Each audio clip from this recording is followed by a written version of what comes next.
Hello everyone, आज की इस वीडियो में हम सीखने वाले हैं बेल बॉटम पैंट। और ये वही बेल बॉटम पैंट है जो मैंने अपने फैशन शो में पहनी थी। आप वीडियो भी स्क्रीन पे देख सकते हैं।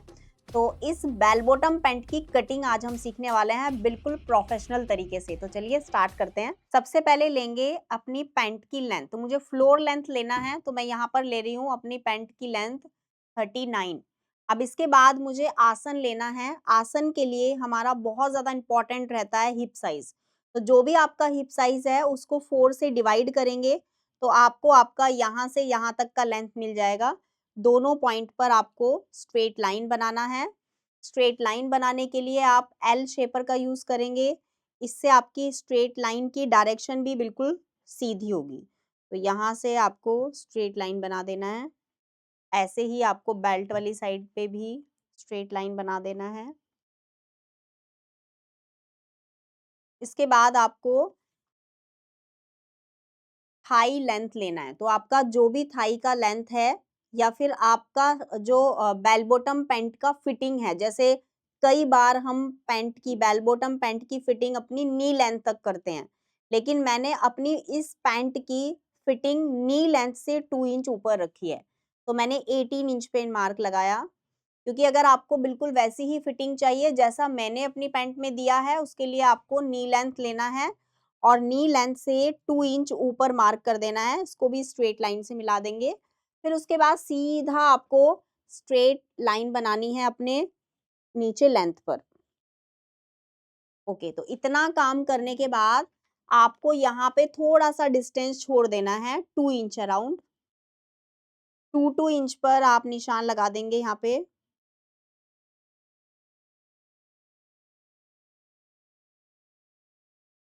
ये 2 इंच पर मैंने इसलिए लगाया है ताकि अगर मेरे बेल बॉटम पैंट का नीचे से जो साइज़ है, बॉटम का जो भी साइज़ है, अगर बहुत ज़्यादा एक्स्ट्रा भी लेना पड़ेगा, तो मुझे प्रॉब्लम नहीं आएगी। मेरा यहाँ पर फैब्रिक छोटा नहीं पड़ेगा, इसलिए मैंने 2 इंच का निशान लगाया है। अब इसके बाद सबसे ऊपर वाली साइड में मुझे वही लेना है जो यहाँ से यहाँ तक मैंने लिया था, या फिर यहाँ पे सेकंड ऑप्शन होता है आपका फिक्स बेल्ट का जो भी साइज़ है। मेरा फिर फिक्स बेल्ट का साइज़ है 8 इंच, तो मैंने 8 इंच पे मार्क किया, प्लस मैंने यहाँ पे 1 और प्लस कर दिया। 1 प्लस किया, अगर आपको यहाँ पे बीच में प्लेट डालना है बेल बॉटम पैंट में, तो आप 1 इंच प्लस और करेंगे। अदरवाइज़ अगर पैंट में आपको प्लेट नहीं डालना है, तो फिर आप ये वाला 1 इंच स्किप कर सकते हैं, क्योंकि मैंने जो यहाँ पे 1 इंच एक्स्ट्रा लिया है, ये मार्जिन लिया है। यहाँ से और यहाँ से सिर्फ स्टिचिंग मार्जिन लिया है।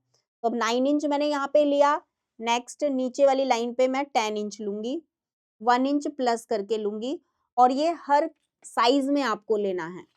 हर साइज़ में आप बेल्ट का जो भी ले रहे हो, उसके बाद नीचे वाली लाइन पर 1 प्लस करके लोगे, तो ये लाइन आपकी हल्की टेढ़ी बनेगी, बिल्कुल इस तरह से। इसके बाद आपको लेना है थाई। थाई का हमारा साइज़ है 25, तो मैंने यहाँ पे लिया 25 डिवाइडेड बाय 2, मुझे मिला 12.5।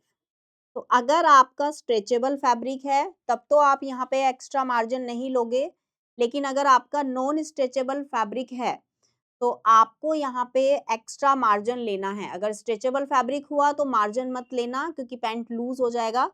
जैसे मैंने बनाना लाइक्रा से बनाया था, मेरी इस पैंट का जो फैब्रिक है वो बनाना लाइक्रा है। तो बनाना लाइक्रा फैब्रिक थोड़ा-सा स्ट्रेच होता है, तो मेरा पैंट टाइट नहीं हुआ। अब मुझे इस पूरी लाइन का सेंटर पॉइंट लेना है। यहाँ से यहाँ तक का सेंटर पॉइंट लेंगे। इसके बाद जो भी डिस्टेंस यहाँ से यहाँ तक मिला, वही आपको नीचे वाले लाइन पे ले लेना है।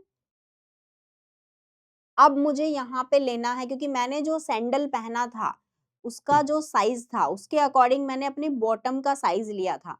क्योंकि मुझे अपने सैंडल के चारों तरफ ऐसे अपने सैंडल को पूरा कवर करना था अपने पैंट के बॉटम से ही। तो मेरा यहाँ पर साइज़ आया था 22-23 इंच। तो मेरा जो साइज़ है 23 है, तो इसका मैंने हाफ किया, मुझे यहाँ पे मिला 11.5। अब इस 11.5 का भी हाफ ले लेंगे, जो भी मुझे मिलेगा 5.75।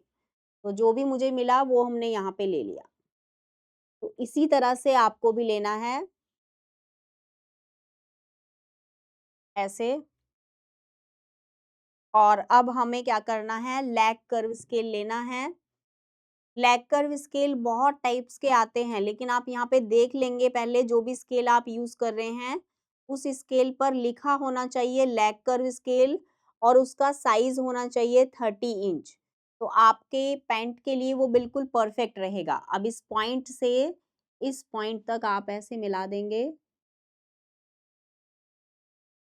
तो आपकी जो शेप है वो प्रॉपर बेल बॉटम पैंट के अकॉर्डिंग आ जाएगी।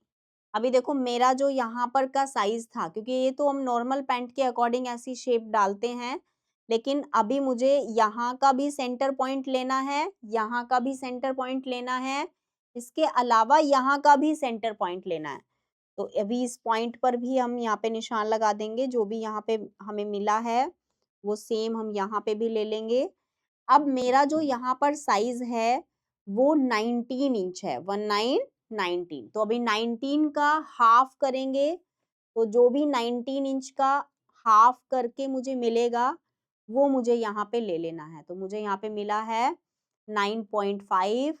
अभी 9.5 का भी हाफ करेंगे तो इससे मुझे दोनों तरफ जो बराबर बराबर मिलेगा वो एक्यूरेट मिल जाएगा। तो अभी मेरा यहाँ पर कितना आ गया है, 4.75। तो यहाँ से 4.75 इंच पे मार्क करेंगे, यहाँ से 4.75 इंच पे मार्क करेंगे।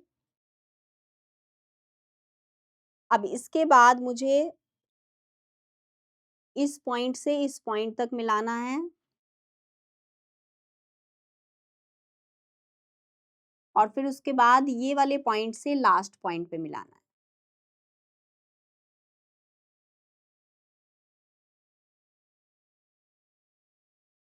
अब देखो पहले वाली शेप में और अभी वाली शेप में डिफरेंस आया, तो ये मेरा बिल्कुल फिट आएगा।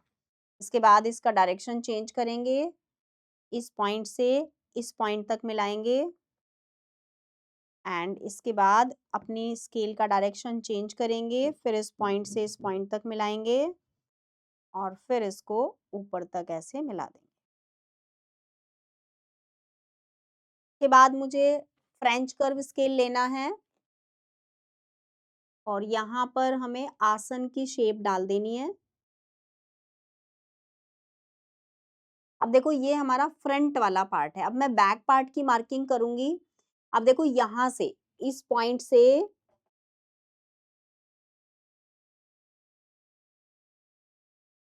से हम लेंगे 2.5 इंच और सेम इसी तरह से ऊपर वाली साइड में भी 2.5 इंच लेंगे।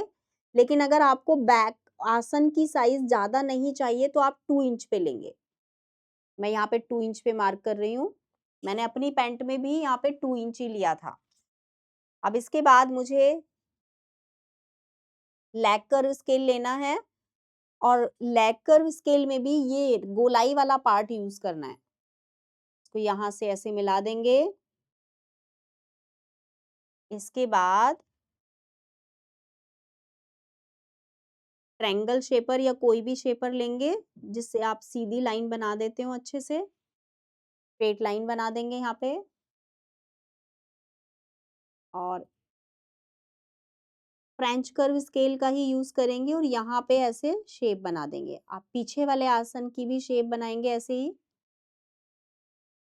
बैक वाले पार्ट में आपको थोड़ा सा एक्स्ट्रा मार्जिन लेना होता है। अगर आपकी पैंट टाइट हो गई है तो आपको थोड़ा सा ऑप्शन मिल जाता है लूज करने का। तो यहाँ पे मैंने 2 इंच लिया एंड नीचे वाली तरफ आपको ज्यादा लूज करने की नीड नहीं पड़ती, तो आप यहाँ पे मार्जिन 1 इंच लेंगे। ध्यान रखेंगे ऊपर से 2 इंच और नीचे से 1 इंच लेकर लेग कर्व स्केल से इसको मिला देंगे।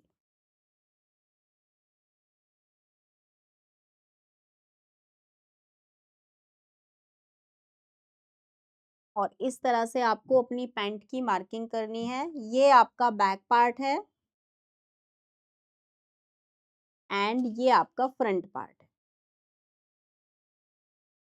सिर्फ फ्रंट वाले पार्ट में आपको ये अंदर वाला कटिंग करना है एंड बैक वाले पार्ट में आपको ये वाला कटिंग करना है। तो आई होप आपको आज की वीडियो बहुत पसंद आई होगी। आज की इस वीडियो को देखकर आप बहुत ही आसानी से बेल बॉटम पैंट बना सकते हैं। बिल्कुल वैसी ही फिटिंग आएगी जैसा मेरी फिटिंग आई थी। अगर आपको मेरा तरीका अच्छा लगता है और आप हमारा 1 year fashion designing course join करना चाहते हो तो जल्दी से निशा राजपूत कोचिंग ऐप डाउनलोड करो। बाकी डिटेल्स के लिए दिए गए नंबर्स पे कॉल करो, आपको सारी डिटेल्स मिल जाएंगी। मिलती हूँ आपसे नेक्स्ट वीडियो में। Take care everyone, bye bye.